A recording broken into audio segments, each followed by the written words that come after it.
Hi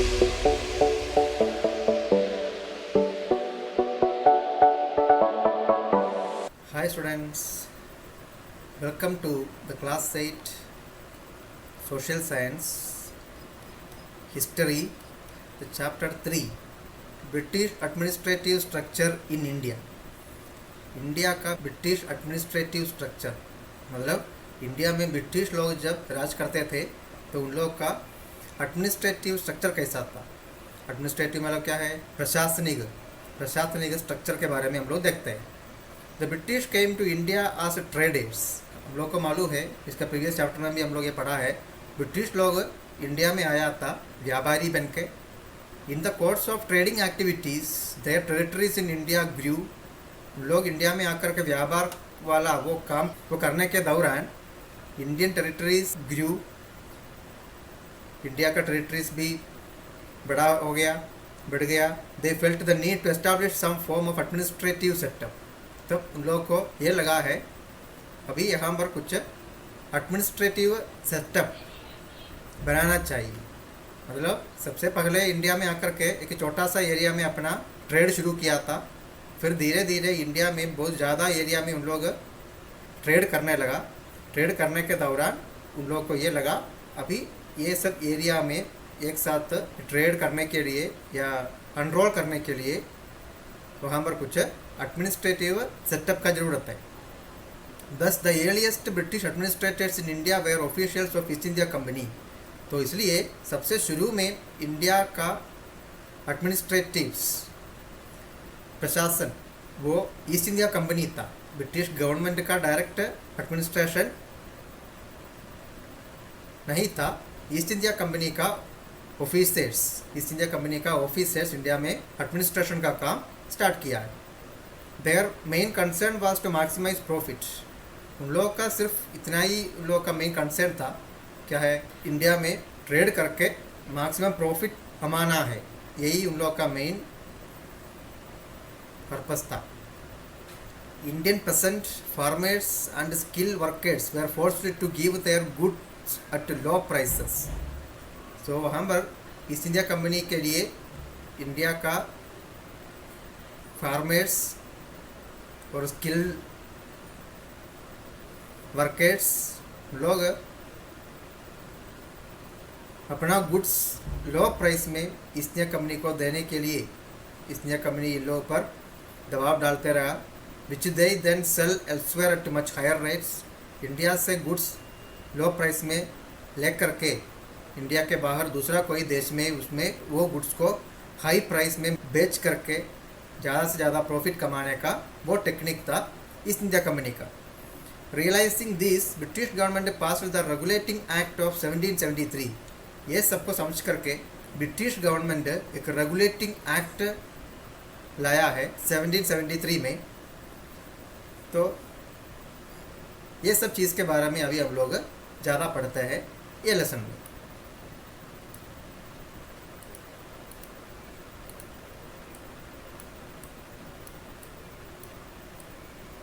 देखिए learning advantages क्या क्या है। ये लेसन में से हम लोग को ये सब पढ़ सकता है। From trading company to administrator.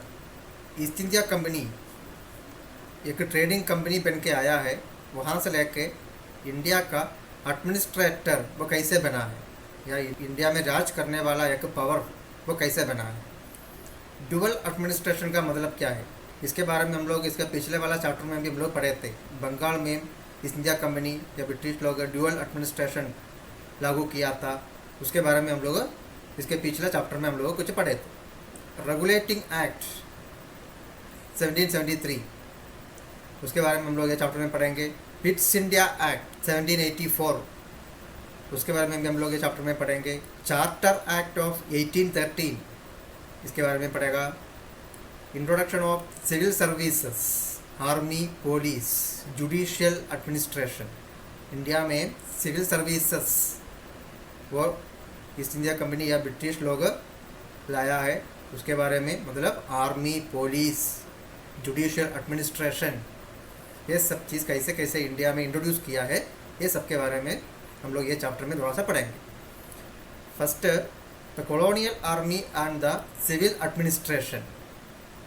हाँ, ब्रिटिश कंपनी का, ब्रिटिश का आर्मी वो इंडिया में आकर के वो आर्मी का स्ट्रक्चर कैसा था, वो इंडिया में आकर के आर्मी के साथ सिविल एडमिनिस्ट्रेशन ये कैसे किए थे, इसके बारे में हम लोग पहले पढ़ते हैं।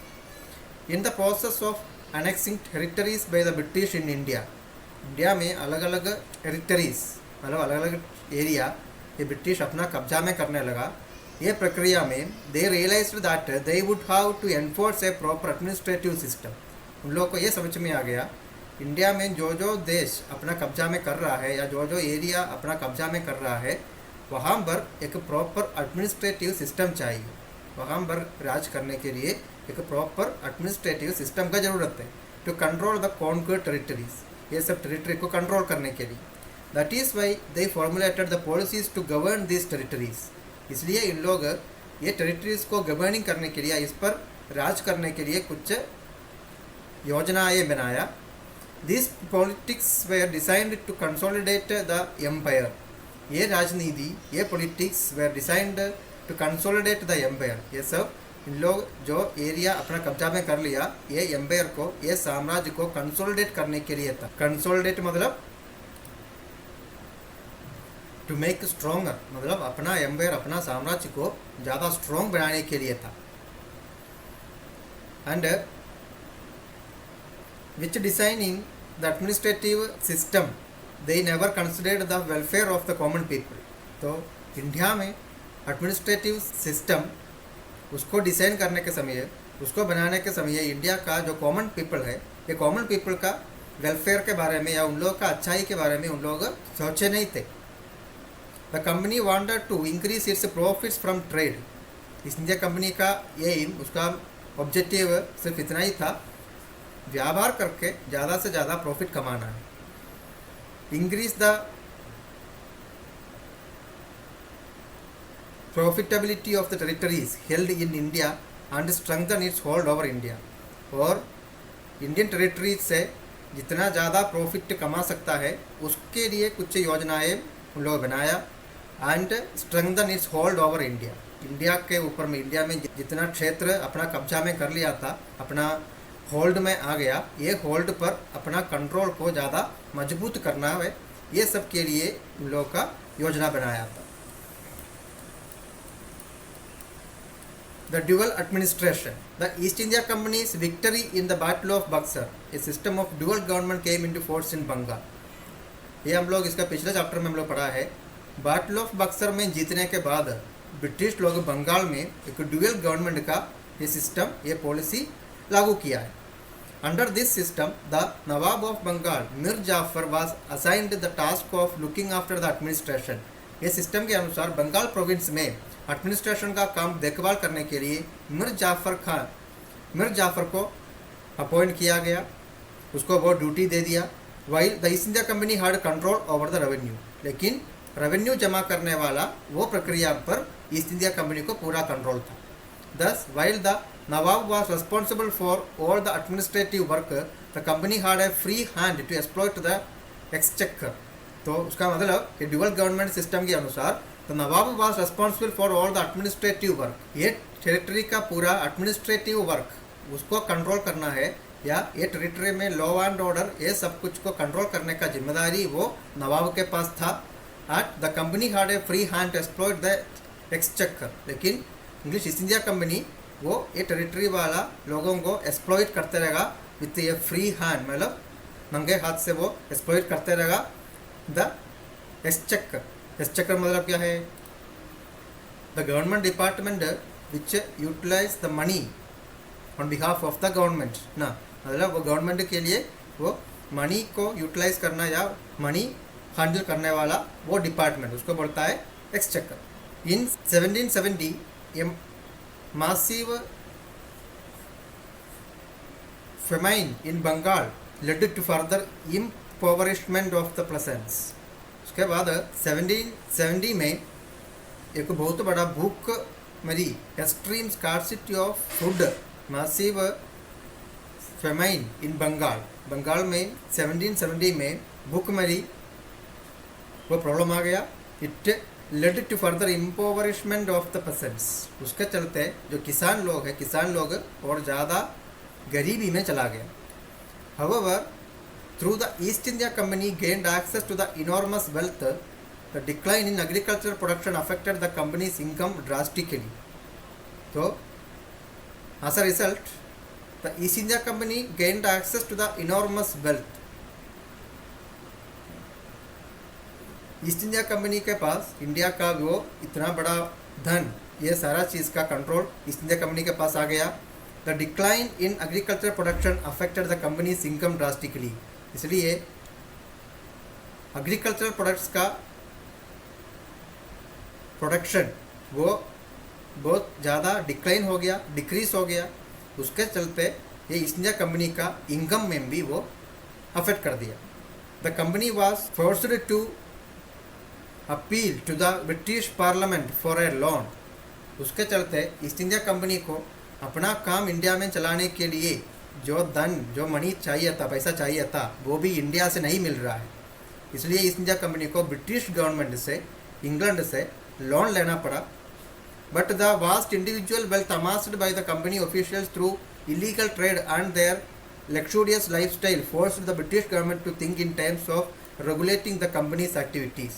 लेकिन ईस्ट इंडिया कंपनी इंडिया में आकर के इतना सारा धन, वेल्थ अपना कब्जा कर लिया था और उन लोगों का लाइफस्टाइल भी बहुत लग्जूरियस लाइफस्टाइल था. तो ये luxurious lifestyle and illegal method में जो धन इंडिया से उन लोग अर्न किया है, it force the British government to think in terms of regulating the company's activities. ये सब देखते हुए ब्रिटिश गवर्नमेंट को ईस्ट इंडिया कंपनी का इंडिया में जो भी एक्टिविटीज़ है उसी को कुछ कंट्रोल करने का एक फैसला किया है. The regulating act of 1773 was the first step towards this. इस तरह से ईस्ट इंडिया कंपनी का एक्टिविटीज़ को कंट्रोल करने का ब्रिटिश गवर्नमेंट का वो डिसीजन, उसका फर्स्ट स्टेप था the regulating act of 1773. Did you know the company officials were nicknamed Nabobs. The term derived from the Mughal Nawab because of the wealth they had accumulated from India. India में से इतना ज़्यादा wealth, धन उन लोग जमा करके रखा है ईस्ट इंडिया कंपनी का ऑफिशियल्स. इसलिए ईस्ट इंडिया कंपनी का ऑफिशियल्स को ऐसा एक निकनेम आया है नाबोब. नाबोब मतलब इंडिया में जो मुग़ल लोगों का नवाब जो वर्ड है, उसी से वो नाबोब वर्ड को लिया गया. Because of the wealth they had accumulated from India, क्योंकि उन लोग इंडिया में बिजनेस करके या ट्रेड करके बहुत ज़्यादा धन कमा कर रखे हुए थे. They were even capable of buying seats in the parliament through their wealth. मतलब ईस्ट इंडिया कंपनी इतना बड़ा हो गया, इतना ज़्यादा पावरफुल हो गया कि होने वाला पार्लियामेंट में, ब्रिटिश पार्लियामेंट में भी अपना सीट को खरीदने के उतना पावरफुल बन गया है. Robert Clive told the British Parliament in 1772 that he was astonished at his own moderation.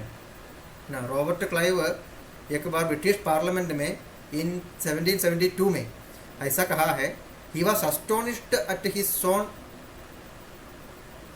moderation when he left India with an immense fortune.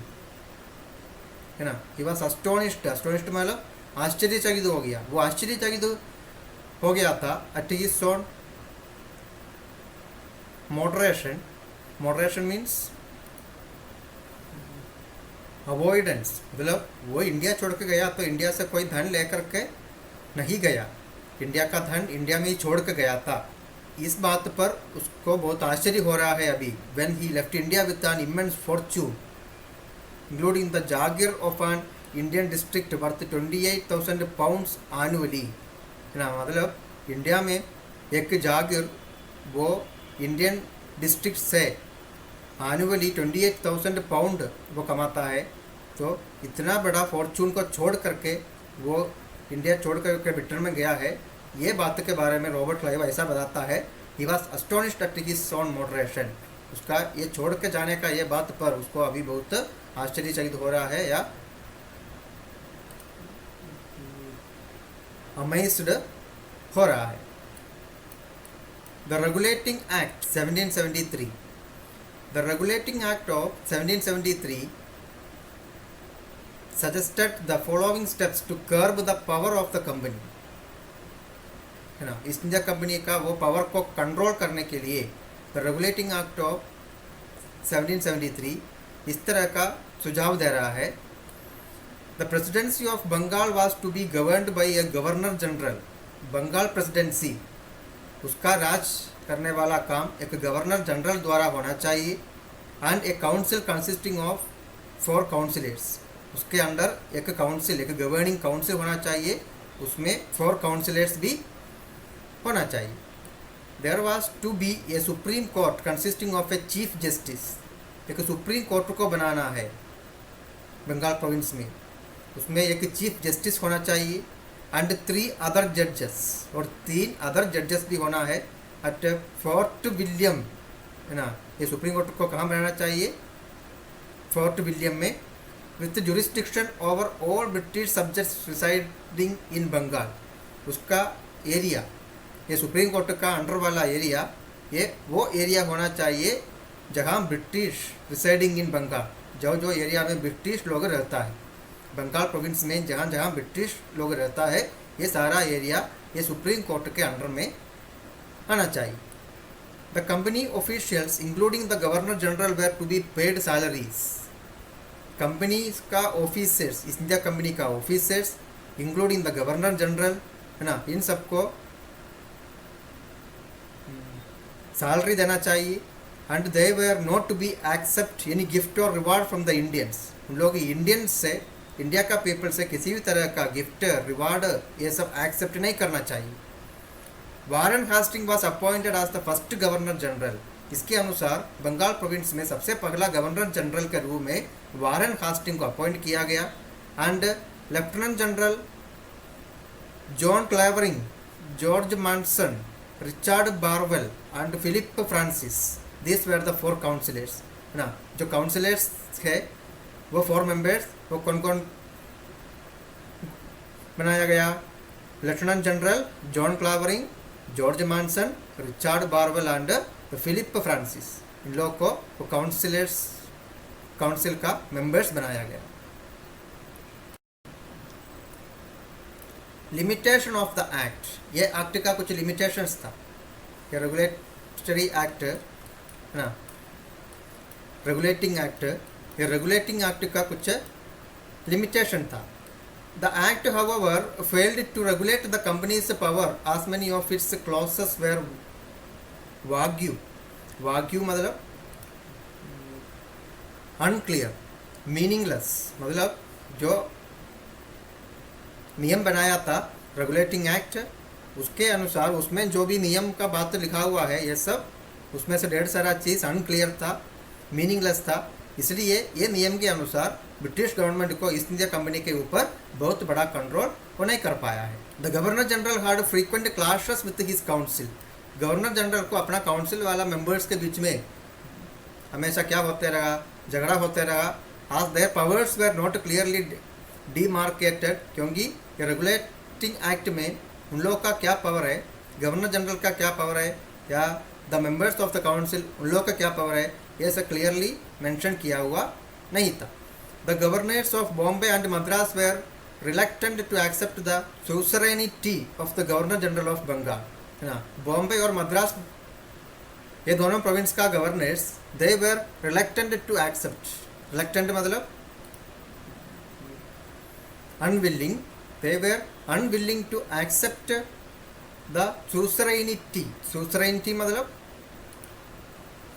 The right of a country to partially control the another. एक country को दूसरा country को partially control करने का वो अधिकार, उसको बोलता है सुसरेनिटी।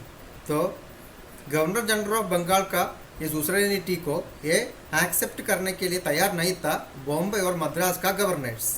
Moreover the supreme Court was not clearly informed whether to follow Indians or the British law.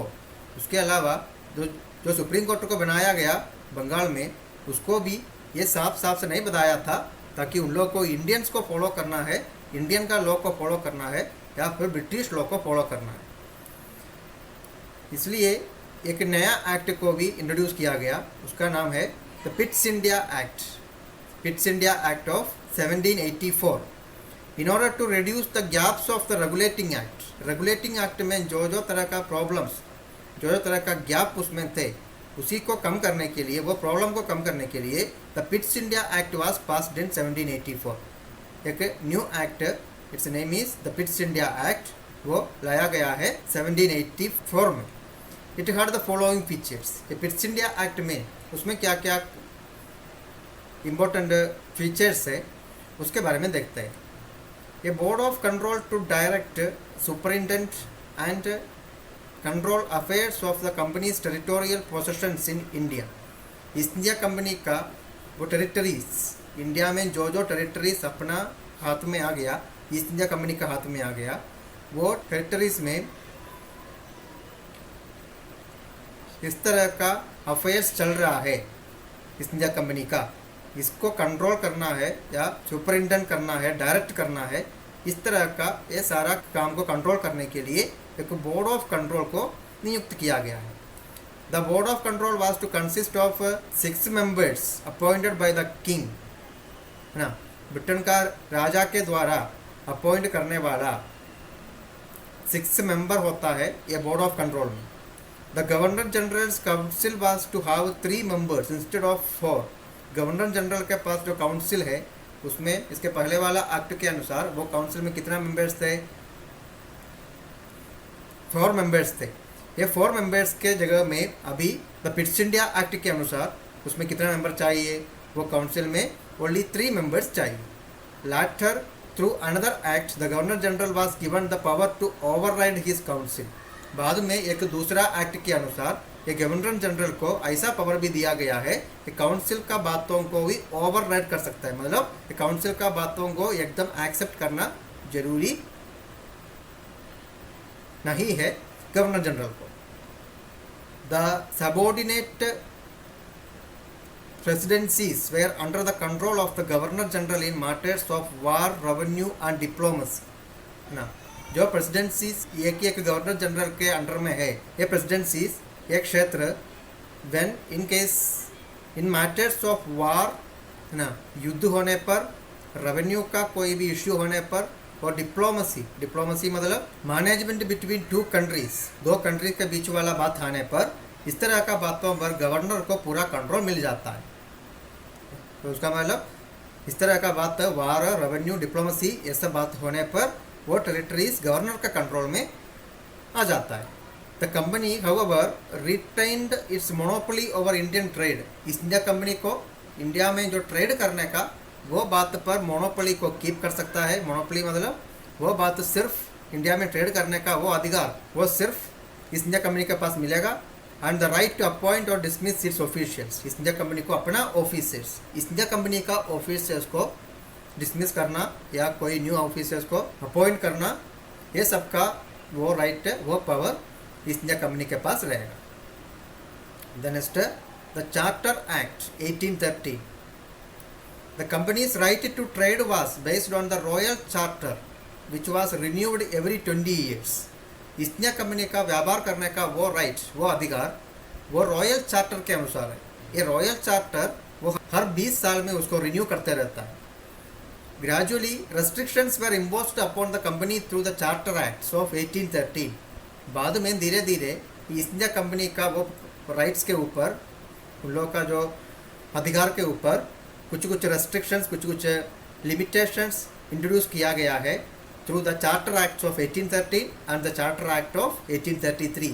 1813 and 1833 ये दोनों साल में 2 चार्टर एक्ट्स इंट्रोड्यूस किया ये दोनों एक्ट के द्वारा।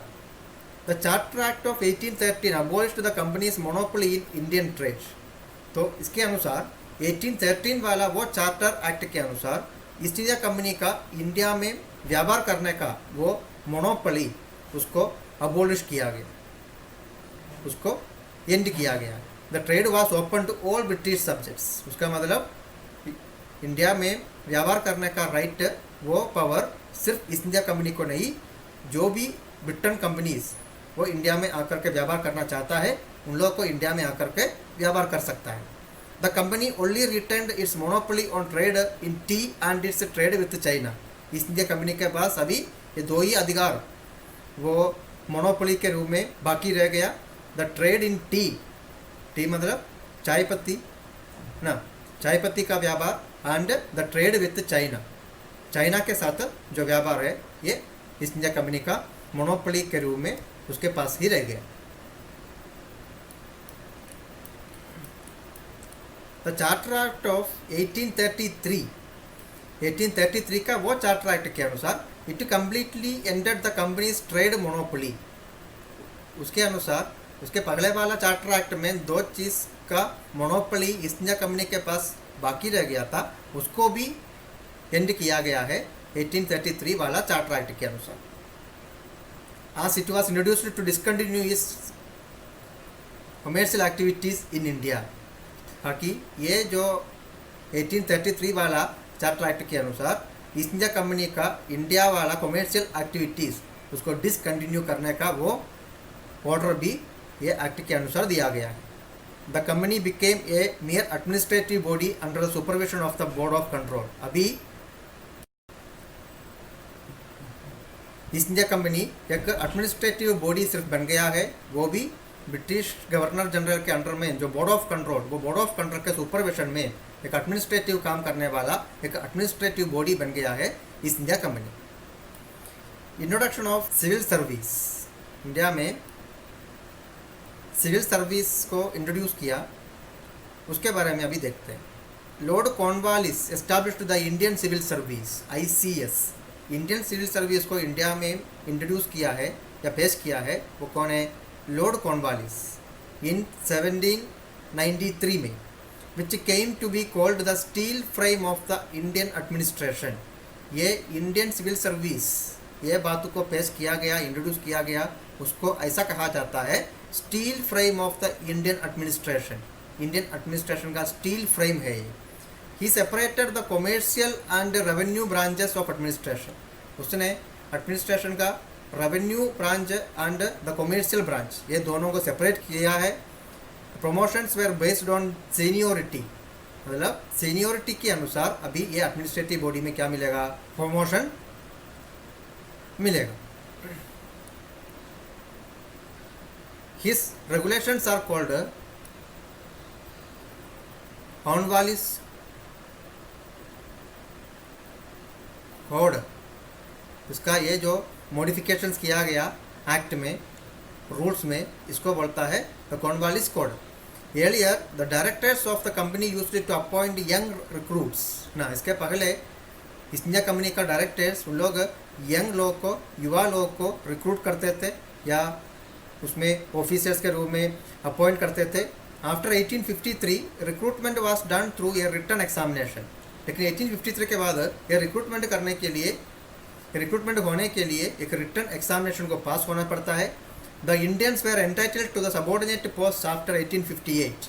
1858 के बाद ये एडमिनिस्ट्रेशन में सबॉर्डिनेट पोस्ट में इंडियन लोग को भी अपॉइंट कर सकता है या इंडियन लोग को भी ये परीक्षा ले सकता है।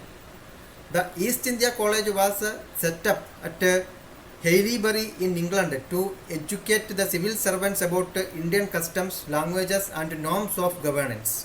है ना, इंग्लैंड का हेलीबरी में एक ईस्ट इंडिया कॉलेज बनाया गया। वो किस लिए था? इंडिया में जो ऑफिसर्स को भेजा जा रहा है उन लोगों को इंडिया में भेजने के पहले Indian customs, Indian language, the norms of governance, India पर राज करने का वो रूल्स एंड रेगुलेशंस, ये सब के बारे में बताने के लिए, ये सब के बारे में एजुकेट कराने के लिए था ये कॉलेज है। Did you know in 1864 Satyendranath Tagore became the first Indian to qualify the ICS examination. 1864 में सबसे पहले ICS एग्जामिनेशन को पास होने वाला वो इंडियन, वो बना है कौन है? Satyendranath Tagore. He was the elder brother of Rabindranath Tagore. ये रविंद्रनाथ टैगोर का बड़ा भाई है। देन ऑर्गेनाइजिंग आर्मी, आर्मी का ऑर्गेनाइजेशन वो कैसा था? Army was an important instrument for defending, consolidating and extending the British rule in India. Army एक इम्पोर्टेंट इंस्ट्रूमेंट, आर्मी एक इम्पोर्टेंट चीज़ है फॉर डिफेंडिंग, डिफेंड करना मतलब रक्षा करने के लिए, कंसोलिडेटिंग, कंसोलिडेटिंग मतलब become stronger and extending the British rule in India. India में ब्रिटिश रूल को ज़्यादा से ज़्यादा एरिया में एक्सपांड करने के लिए भी एक आर्मी बहुत इंपॉर्टेंट है, एक आर्मी का ज़रूरत है। The recruitment of Indian sepoys took place first at the time of the Carnatic Wars. इस तरह से ब्रिटिश आर्मी में, ईस्ट इंडिया कंपनी का आर्मी में इंडियन सेपोई को वो रिक्रूट करने वाला वो काम, वो प्रोसेस सबसे पहले हुआ है ड्यूरिंग द कर्नाटिक वार्स, मतलब कर्नाटिक वार्स के दौरान। Most of the soldiers were Indians. उस समय ब्रिटिश आर्मी का मोस्ट ऑफ द सोल्जर्स वो कौन था? इंडिया का लोग था। They were trained to use latest arms and ammunitions. ये इंडियन सेपोइस को भी लेटेस्ट आर्म्स मतलब हथियार, लेटेस्ट हथियार एंड अम्यूनिशन मतलब आयुध है ना, ये सब कुछ यूज़ करने का वो ट्रेनिंग भी दिया जाता था। However, though Indians formed the majority of the British Army, they could not hold high positions. तो ब्रिटिश आर्मी का मेजोरिटी वो इंडिया का लोग थे, इंडिया का लोग उसमें ज़्यादा था। उसके बाद भी इंडियन पीपल को, इंडिया का लोगों को ब्रिटिश आर्मी में कोई हाई पोजीशंस, हाई पोस्ट नहीं दिया करते थे। In fact an Indian soldier could not rise beyond the level of a subedar ना। रियल में क्या है, इंडियन सोल्जर्स को एक सुबेदार का जो पोजीशन है उससे ऊंचा पोजीशन वो नहीं दिया जाता था।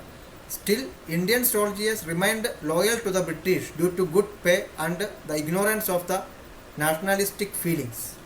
उसके बाद भी इंडियन सोल्जर्स वो ब्रिटिश के तरफ ज़्यादा वफादारी दिखाया, बिकॉज दे गिव गुड पे, क्योंकि ब्रिटिश लोग इंडियन सोल्जर्स को गुड पेमेंट देते थे, मतलब अच्छा सैलरी देते थे। And the ignorance of the nationalistic feelings, उसके अलावा ये नेशनलिस्टिक फीलिंग्स को छोड़ करके ब्रिटिश के साथ आया है। ये सब बात को लेकर के ब्रिटिश लोग की तरफ ज़्यादा वफादार रहा है Indian soldiers. Beginning of the police force है ना, आर्मी का शुरुआत ऐसा है। लेकिन अभी के हम लोग ये देखेंगे क्या है इंडिया में पुलिस फोर्स, उसका शुरुआत कैसा है। Lord Cornwallis organised a regular police force. India में एक रेगुलर पुलिस फोर्स को ऑर्गेनाइज करने वाला, उसका भी काम लॉर्ड कॉर्नवालिस ने किया है। Its function was to maintain law and order.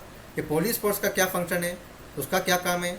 To maintain law and order. Law and order को मेंटेन करना मतलब overall living of the people, उसको कंट्रोल करना है। इंडियन पीपल, इंडियन सोसाइटी के बीच में वहाँ पर झगड़ा, लड़ाई ये सब होने से रोकना है। ये सब काम होता है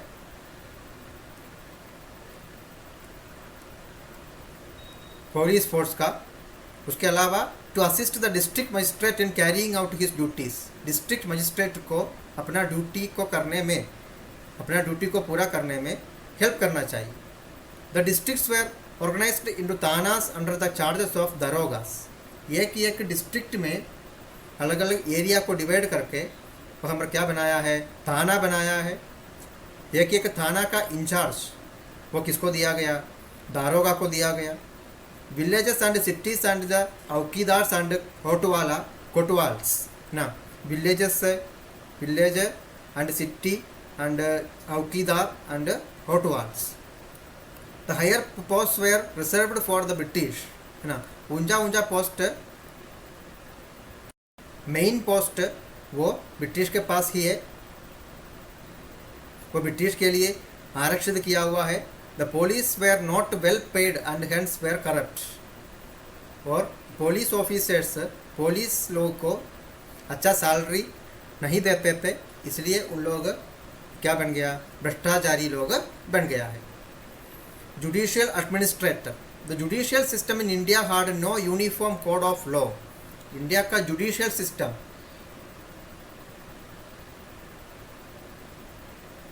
उसके लिए कोई यूनिफॉर्म कोड मतलब एक जैसा कोड ऑफ लॉ वो नहीं था। Prior to the one introduced by the British लोग जो एक यूनिफॉर्म कोड या इंडियन जुडिशियल सिस्टम का एक कोड लाया है, उसके पहले किसी तरह का एक uniform code of law Indian judicial system में नहीं था। इन 1793 लॉर्ड कॉर्नवालिस ना, इन 1793 the Cornwallis code was introduced under which is civil, criminal and commercial cases besides those pertaining to land revenue and politics systems were covered. The Cornwallis Code के अनुसार it introduced the civil, criminal and commercial cases, उसने हर case को ये 3 classification में वो divide किया है। क्या क्या है? सिविल केस,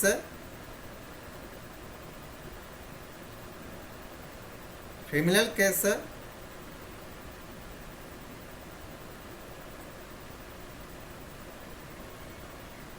कॉमर्शियल केस, ऐसा 3 तरह से उसको डिवाइड किया है।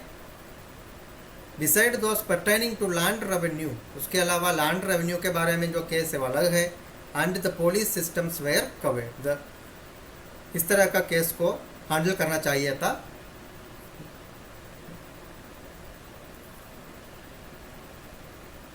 Police system, the British introduced the concept of rule of law, according to which a law was the same for all, irrespective of their position, caste, religion or economic status, है ना। British एक new concept लाया है, rule of law. Rule of law के अनुसार the law was the same for all, नियम वो सबके लिए एक है, इररेस्पेक्टिव ऑफ देयर पोजीशन, वहाँ पर किसी का पोजीशन या किसी का कास्ट, किसी का रिलीजियन, किसी का इकोनॉमिक स्टेटस, है ना, ये सबके अनुसार किसी भी तरह का भेदभाव नियम के सामने नहीं होना चाहिए। However, only Europeans had special courts and were tried by British judges. लेकिन यूरोपियंस के लिए वो स्पेशल कोर्ट बनाया गया, उन लोगों का केस वो हैंडल करने के लिए ब्रिटिश का जजेस भी होते थे। ये पिक्चर देखिए, the Bombay high court was inaugurated in 1862। Bombay high court का पिक्चर है, 1862 में उसका इनॉग्रेशन हुआ था। The supreme court was established in 1774। Supreme court वो एस्टैब्लिश हुआ था, उसका स्थापना हुआ था कब? इन 1774 में, in Calcutta, now it is Kolkata, under the regulating act of 1773। 1773 के अनुसार तो सुप्रीम कोर्ट को बनाया गया है। A graded system of the courts evolved over a period of time to dispense justice, है ना। A graded system of the court, ये कोर्ट का graded systems, अलग अलग ग्रेड में ये कोर्ट को डिवाइड किया। मतलब जैसे सबसे ऊपर में कौन सा कोर्ट है? The supreme court. उसके बाद उसके नीचे लोअर कोर्ट्स भी अलग अलग ग्रेड के अनुसार डिवाइड किया। It over a period of the time to dispense justice, ये किस लिए था?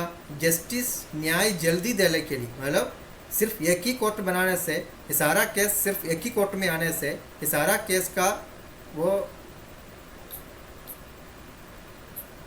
सॉल्यूशन वो जल्दी नहीं होता है। तो हर केस को जल्दी जल्दी सॉल्व करने के लिए, न्याय दिलाने के लिए ये सुप्रीम कोर्ट के नीचे अलग अलग लोअर कोर्ट्स को बनाया गया है। Gradually, high courts were established at Bombay, now it is Mumbai, Calcutta and Madras, now it is called Chennai। मतलब बाद में इस तरह का एरिया में भी हाई कोर्ट बनाया है। बॉम्बे में बनाया बॉम्बे हाई कोर्ट, है ना।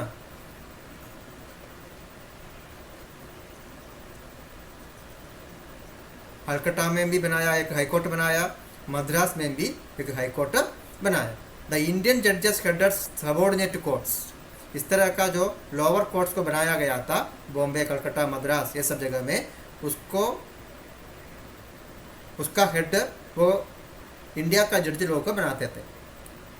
The next, future of Indian administration, Indian administration का फ्यूचर उसके बारे में है। The British had to evolve the Indian administrative structure in order to consolidate their control over India, है ना। British had to evolve the Indian administrative structure, इस तरह का एक एडमिनिस्ट्रेटिव स्ट्रक्चर, अलग अलग कोर्ट बनाया, हाई कोर्ट बनाया, आर्मी बनाया, एक पुलिस फोर्स बनाया। ये सब किस लिए बनाया इंडिया में? To evolve the in order to consolidate their control over India, ये सब इंडिया में अपना कंट्रोल को मजबूत बनाने के लिए था। They established the pillars of Indian administration in the forms of the civil service, police, army and the judiciary। तो इंडिया में राज करते वक्त इंडिया का पीपल पर अपना पूरा कंट्रोल होने के लिए या इंडिया के पीपल के साथ एकदम न्याय के साथ व्यवहार करने के लिए इस तरह का एक एडमिनिस्ट्रेटिव स्ट्रक्चर को बनाया है। ये एडमिनिस्ट्रेटिव स्ट्रक्चर है ईस्ट इंडिया कंपनी का या ब्रिटिश रूलिंग का इंडियन एडमिनिस्ट्रेशन का अलग अलग पिलर। तो वो क्या क्या है वो pillars? The civil service, the police, the army and the judiciary. The absence of nationalism among the Indians strengthened their hold over India। India के बीच में या फिर इंडिया का पीपल के बीच में उस समय एक नेशनलिज्म का फीलिंग नहीं था। It strengthened there hold over India. ये ब्रिटिश को इंडिया के ऊपर में अपना होल्ड को मजबूत करने के लिए हेल्प किया है। But the influence of their political unification will be seen in the chapter on the rise of Indian nationalism.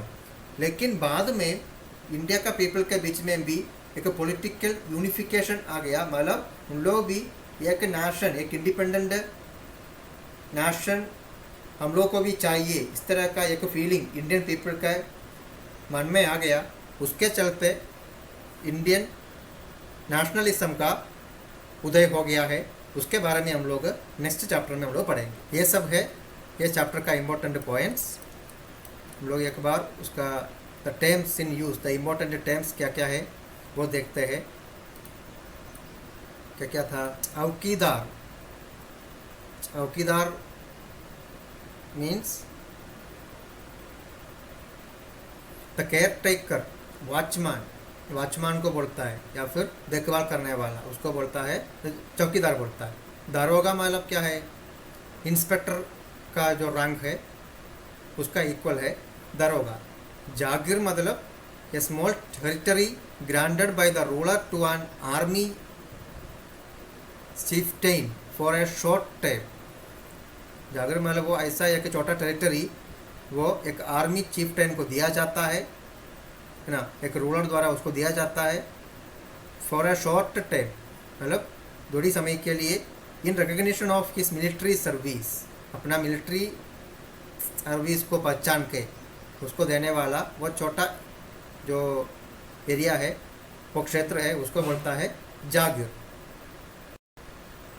Then jurisdiction मतलब authority granted to a legal body to administer justice within a defined area. मतलब एक legal body को दिया जाने वाला वो authority, वो power to administer justice within a defined area. मतलब उसको दिया जाने वाला वो एरिया के अंदर न्याय दिलाने वाला काम करना है, जस्टिस देने वाला वो काम करने के लिए वो जो एरिया को डिफाइन करता है वो एरिया को बोलता है jurisdiction.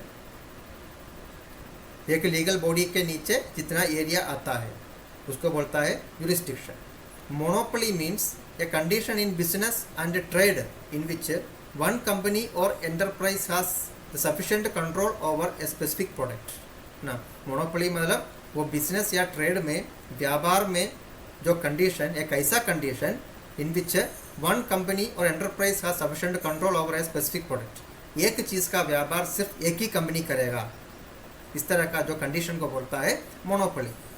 नाबोब्स, nabobs means the company servants who returned to England after amassing wealth, है ना। नबोब मतलब क्या है? ईस्ट इंडिया कंपनी का वो servant who return to England after amassing wealth, जो इंडिया से धन को जमा करके या धन को कमा के इंग्लैंड में वापस आ जाता है, उन लोग के लिए इंग्लैंड में बोलते थे नाबोब्स।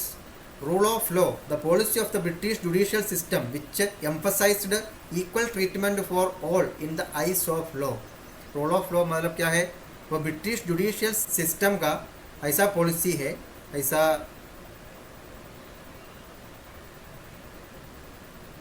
पॉलिसी मीन नीति है which emphasized equal treatment for all in the eyes of law. उसका मतलब नियम के आंगों में सारा लोग के साथ एक जैसा व्यवहार करता है, नियम सबके लिए एक है, ये बात को बोलता है rule of law.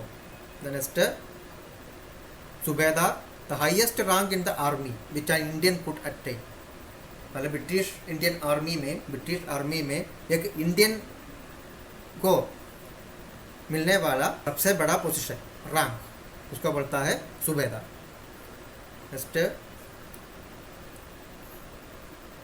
Quick review. The dual government came into force in Bengal after the Treaty of Allahabad in 1765. 1765 का द ट्रीटी ऑफ अलाहाबाद, उसके बाद इंडिया में या बंगाल में द ड्यूअल गवर्नमेंट सिस्टम को लागू किया है।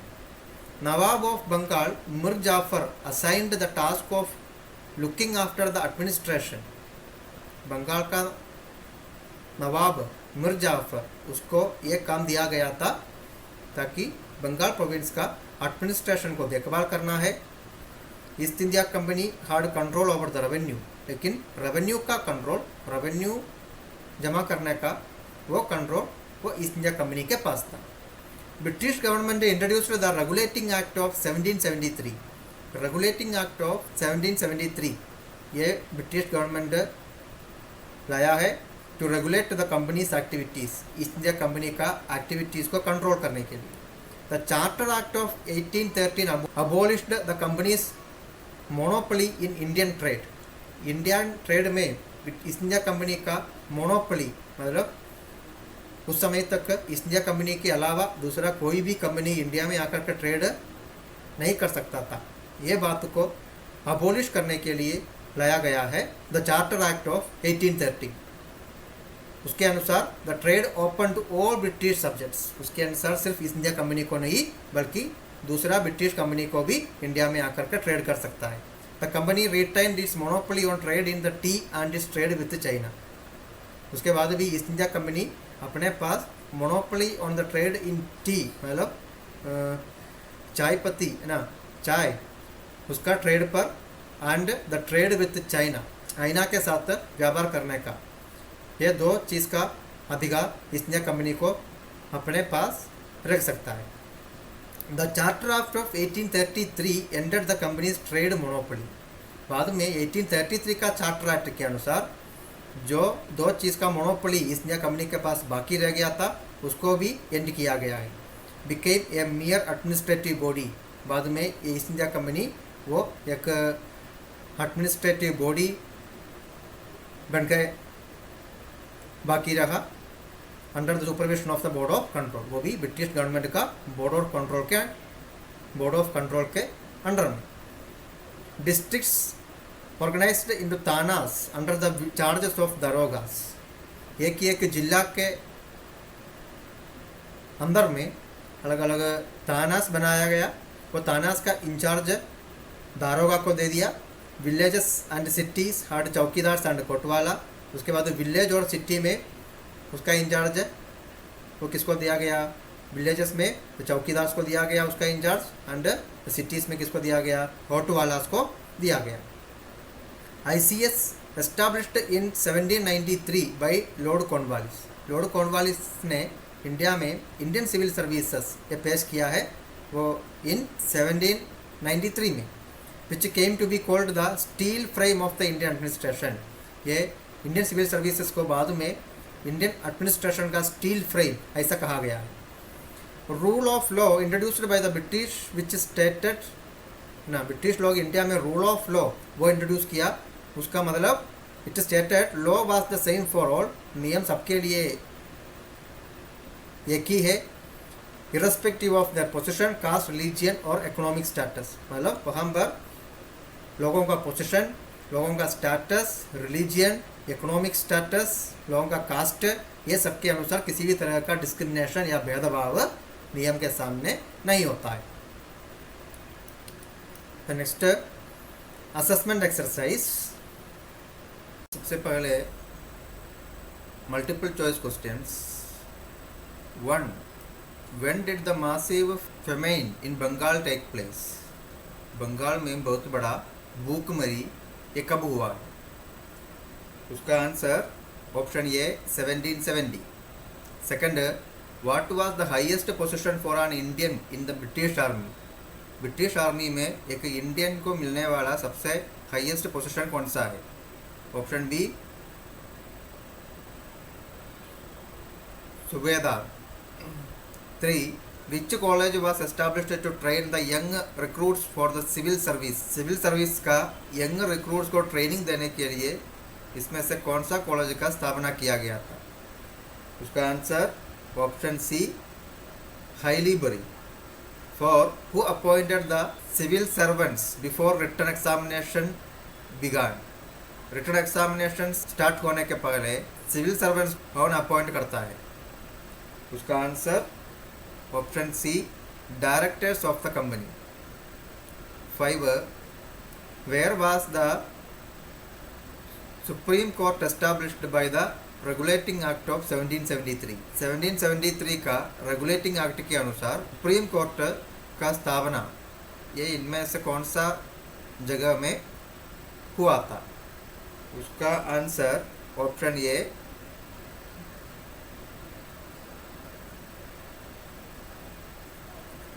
Calcutta. 6. Who established the Indian Civil Service? Indian civil service का शुरुआत किसने की है? उसका answer option A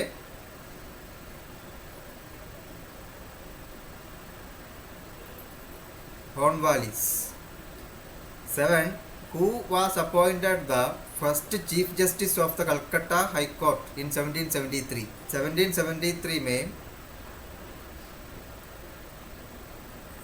Calcutta high court नहीं, कलकत्ता सुप्रीम कोर्ट लेना चाहिए, क्योंकि इसमें जो ऑप्शन है उसमें कलकत्ता हाई कोर्ट का कोई चीफ जस्टिस का नाम इसमें नहीं है, इसलिए कलकत्ता सुप्रीम कोर्ट का सबसे पहला चीफ जस्टिस वो कौन था? उसका answer option C Sir Elijah Impey. Then 8. The company's monopoly in Indian trade was abolished from the act. East India company का इंडिया में ट्रेड करने का मोनोपोली इसको अबॉलिश किया गया था, इसमें से कौन सा एक्ट द्वारा? उसका answer option be the charter act of 1833। Then next, fill in the blanks. 1. Dash was done through a written examination. उसका answer the recruitment to British Army. The recruitment to British Army was done through a written examination. Second, Lord Cornwallis separated the dash and dash branches of administration. Lord Cornwallis administration का ये दोनों branches को separate किया है.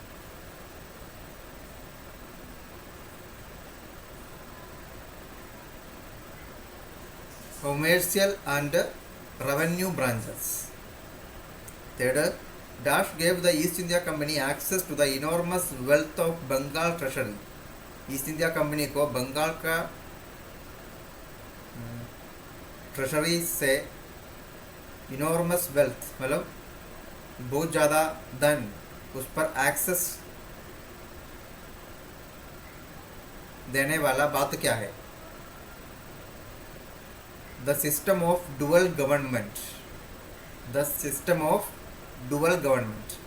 For a Dash Act of 1833 ended companies trade dash. The Charter Act of 1833 ended companies trade monopoly. Fifth, Dash was an important instrument for consolidating British rule in India. India में British rule को consolidate करने के लिए एक important instrument उपकरण वो क्या था? Army. 6. Absence of Dash among Indians strengthened their hold over India.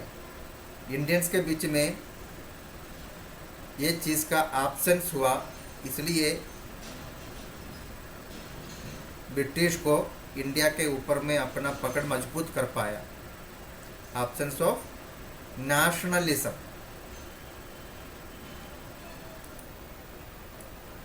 The next state true or false.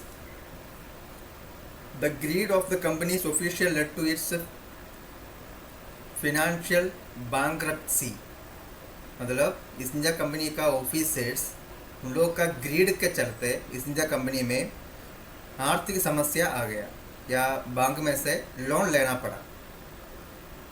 इसका answer true.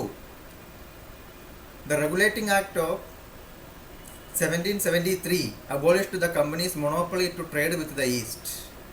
Regulating act of 1773 के अनुसार ईस्ट इंडिया कंपनी को ईस्टर्न कंट्रीज में ट्रेड करने का मोनोपोली वो अबोलिश किया गया।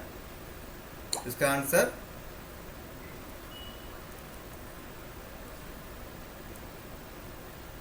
फॉल्स, क्योंकि रेगुलेटिंग एक्ट ऑफ 1773 नहीं, द चार्टर एक्ट ऑफ 1833 के अनुसार है ना। The next question number 3, the company retained the right to recruit and dismiss its officials even after the Pitt's India act. Pitt's India act के बाद भी East India Company के पास the company retained the right to recruit and dismiss its officials even after the Pitt's India act. इसका answer true. The Charter Act of 1813 opened Indian trade for all the British subjects. इसका answer true. The Indian sepoys were not well paid. Indian sepoys को अच्छा payment नहीं मिलते थे। इसका answer false. Dual government was established in Allahabad. Allahabad में था dual government system पहले एस्टैब्लिश किया। उसका आंसर भी false, क्योंकि डुअल गवर्नमेंट सिस्टम पहले एस्टैब्लिश किया था कहाँ पर, बंगाल में। इंडियन सेपोइज को अच्छा पेमेंट मिलते थे, इसलिए उन लोग ब्रिटिश आर्मी के तरफ या ब्रिटिश के तरफ लॉयल था, वफादार था। The next, match the column A with column B. Column A column B, ये हम लोग इधर देख रहा है। फर्स्ट ऑप्शन फेमाइन, मतलब भूखमरी। ये भूखमरी हुआ था बंगाल में, option D Bengal. Second councillor, ये होते थे डिस्ट्रिक्ट के लिए है, डिस्ट्रिक्ट काउंसिलर होते थे। थर्ड इंडियन सिविल सर्विस, ये इंडियन सिविल सर्विस सबसे पहले पास हुआ था सत्येंद्र नाथ टैगोर, तो ऑप्शन एफ टैगोर। दारोगा, दारोगा के लिए इसमें कोई ऑप्शंस मैच नहीं हो रहा है। Rule of law, rule of law वो ब्रिटिश लॉ इंट्रोड्यूस किया था, इसलिए option B British rule of law. Army, army में कौन होते थे, सेपोई होते थे। आर्मी में ज्वाइन करने वाला इंडियन पीपल को बोलते थे सेपोई। तो ये कॉलम बी में रिचर्ड बारवेल, ये भी कॉलम ए का किसी ऑप्शन के साथ मैच नहीं होता है। Next, answer the following questions in brief. 1. Why Pitt's India Act was passed? Pitt's India Act ये किस लिए पास किया गया था? इसका आंसर, ये regulating act was passed in 1773. उसके बाद the act however failed to regulate the company's powers as many of its clauses were vague. उसके बाद ये लिखना है, in order to reduce the gaps of the regulating act the Pitt India act was passed in 1784।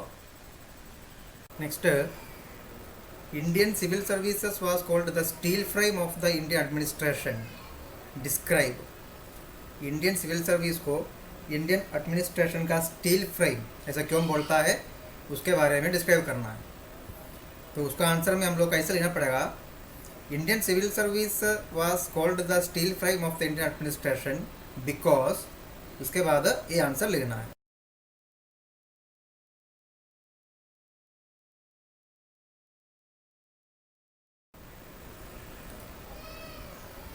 Next, Indians could not hold high position in the army, why? British army में India का people को high position नहीं देते थे, क्यों? इसका answer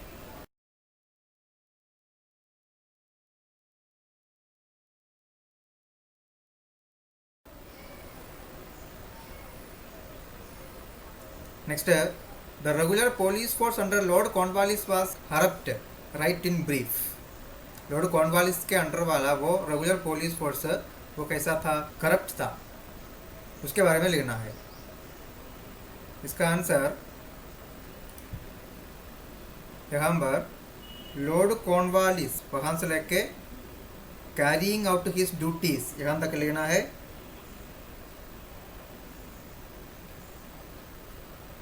उसके बाद the policemen were not well paid and hence were corrupt, ये भी लिखना है. Next, Europeans had special heart, right the advantage. Europeans के लिए इंडिया में स्पेशल कोर्ट थे, उसका एडवांटेज क्या है, ऐसा स्पेशल कोर्ट मिलने का एडवांटेज क्या है. इसका answer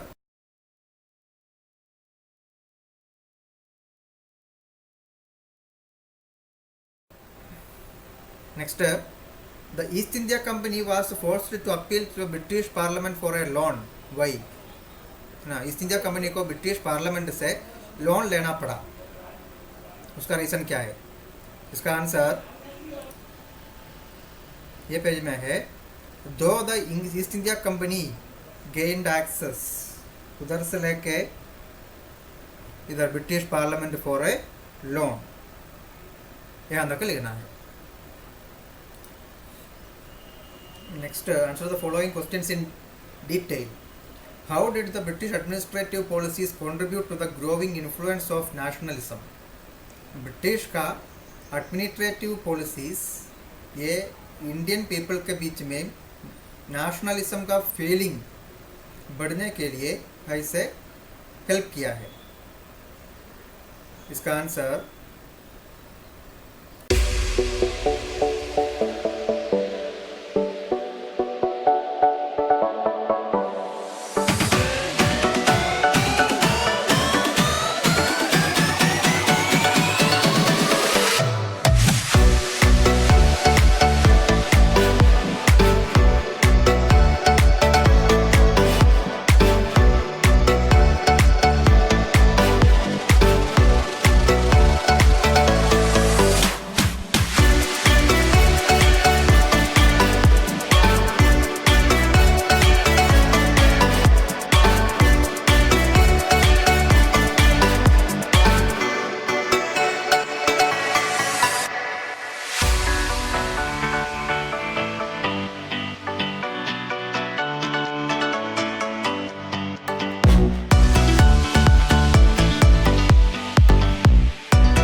next question,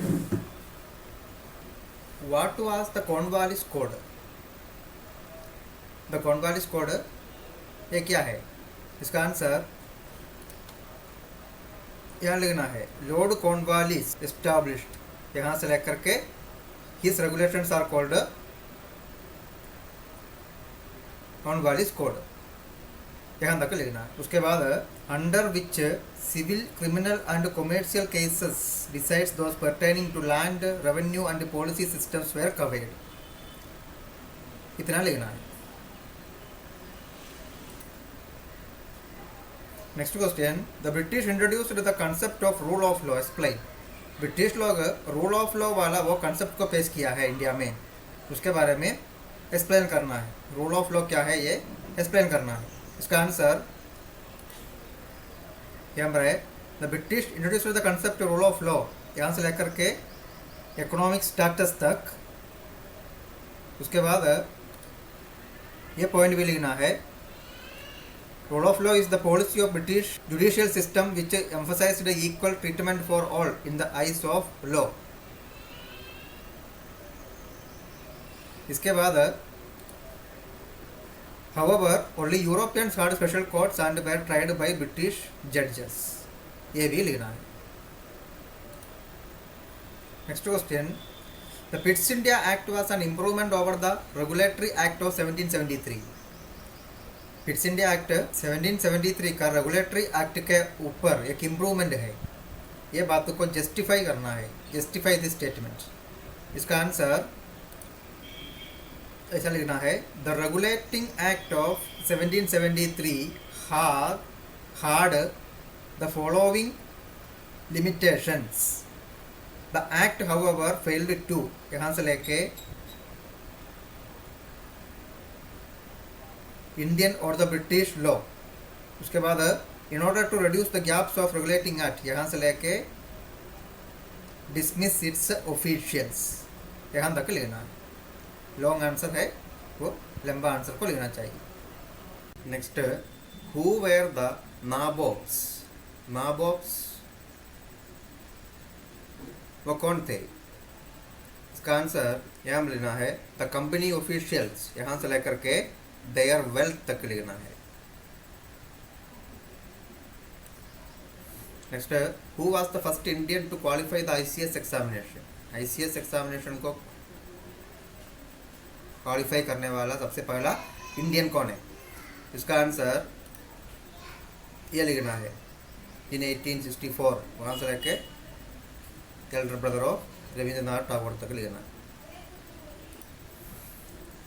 the next activity session, an idea to think and act, be artistic, draw out the picture of the first Indian who qualified the ICS examination before independence of India ना, जो सबसे पहले ICS examination को पास किया है उसका picture बनाना है, draw करना है।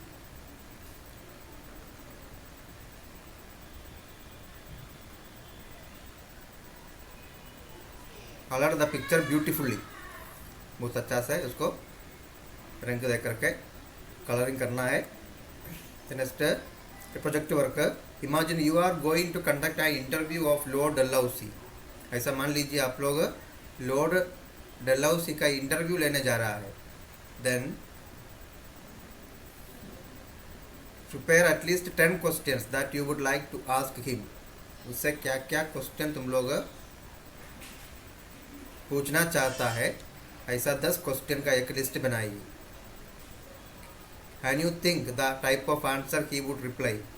वो सब क्वेश्चन के लिए लॉर्ड डलहौसी ने आंसर क्या देगा, ये भी अगर आप लोग को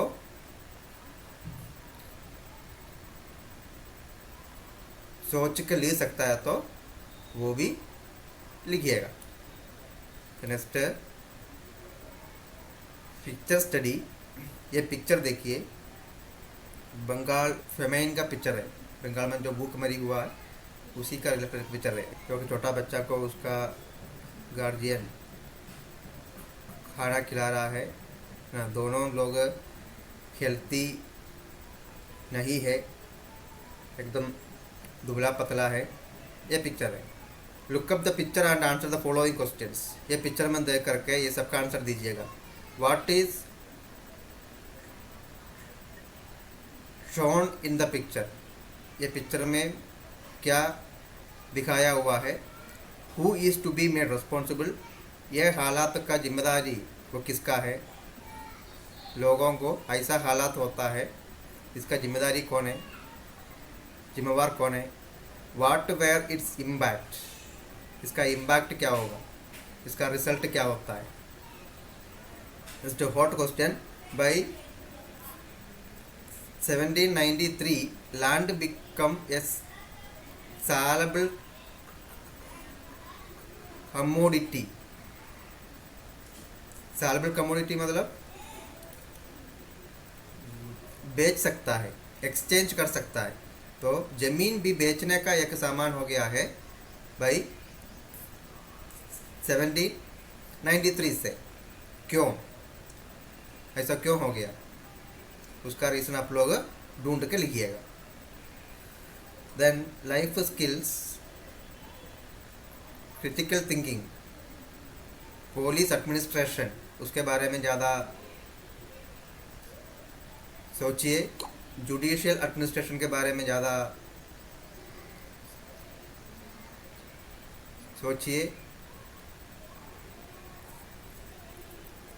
सिविल एडमिनिस्ट्रेशन, उसके बारे में भी आप लोग अपना दिमाग से सोचिए।